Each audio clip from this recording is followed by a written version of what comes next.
Hello, नमस्कार मित्रांनो. आज मी पोहोचलो आमच्या जुन्या घरी कुर्ला इकडे. शिवाई चौकात आम्ही राहतो आणि असं वाटलं की घराचा एक थोडासा आढावा घेऊया, शूट घेऊया. ही आहे आमची चाळ, गोपाल शेठ चाळ आणि अशा प्रकारे आमचं हे चाळीमधील घर. घर पाहता की जसे पाय ठेवता तर पूर्ण संपून जाते. आमचे 10 बायची 10चे घर, ज्यामध्ये आम्ही लहानाचे मोठे झालो. या सर्व आठवणी यामध्ये अजूनही आहे. आज इथे आल्यानंतर सर्व आठवणीला उजाळा भेटतो. जुन्या आठवणी ताज्या होतात. तर अशा प्रकारचे आमचे घर चारी बाजूनी कपडे, सर्व वस्तू सगळं असं भरभरून अजूनही नटलेले आहे. तर हे अशा प्रकारचे आमचे घर आहे. कुठे जागाच आम्ही अशी ठेवली नाहीये जी मोकळी दिसावी. हेच आमचं 3 बेडरूम किचन. ह्यामध्येच आमचं सर्व गोष्टी आणि हे आमचं मंदिर, आमचा हा टीव्ही. त्यानंतर तुम्ही जर पाहाल तर सर्व प्रकारच्या गोष्टी ह्यामध्ये आहेत.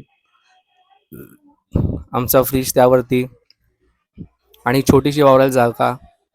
एखाद्या किचन प्रमाणे जसं घर असावं 10 बाय 10चं, त्यामध्येच आमचा बेडरूम, हॉल आणि किचन हे सर्व काही होतं.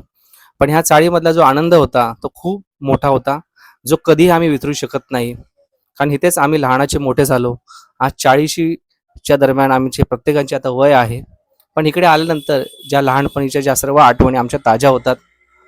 म्हणून नेहमी काही ना काही कार्यक्रम जेव्हा असतात, गणपती, नवरात्रोत्सव या कोणत्याही प्रकारचं महत्त्वाचं काम असेल तर मी इकडे येतो आणि सर्व लहानपणीच्या सर्व आठवणी मला ताज्या होतात.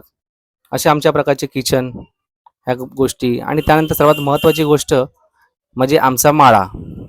या माळ्यावरती आम्ही तिघं लोक, हा आमचा असा राजवाड्यासारखा होता. हा आमचा असा माळा. सुरुवातीला ह्याची जी उंची होती ती खूप लहान होती, पण आता आरामशीर आपण एक 5.5 ते 6 फूटचा व्यक्ती पुढे उभा राहू शकतो. सुरुवातीला आम्हाला असं शिडीवरून येताना आम्हाला वाकून यायला लागायचं आणि बरेच लोकांच्या डोक्यामध्ये हा जो माळ्याचा दरवाजा आहे तो सगळ्यांना लागलेला आहे. म्हणजे त्याचं दर्शन सगळ्यांनीच घेतलेलं आहे. तर मित्रांनो, कसे वाटले आमचे हे चाळीमधील घर आणि सर्व गोष्टी? तुम्हाला जर आवडलं तर लाईक, कमेंट, शेअर करा. आणि मित्रांनो, पुन्हा भेटूया आपण नवीन विषय, नवीन ठिकाण, नवीन काहीतरी आयुष्यातील. तोपर्यंत मित्रांनो, bye bye, take care, see you again. Thank you for watching. Thanks for bye, watching. Take care, love you all. Thank you.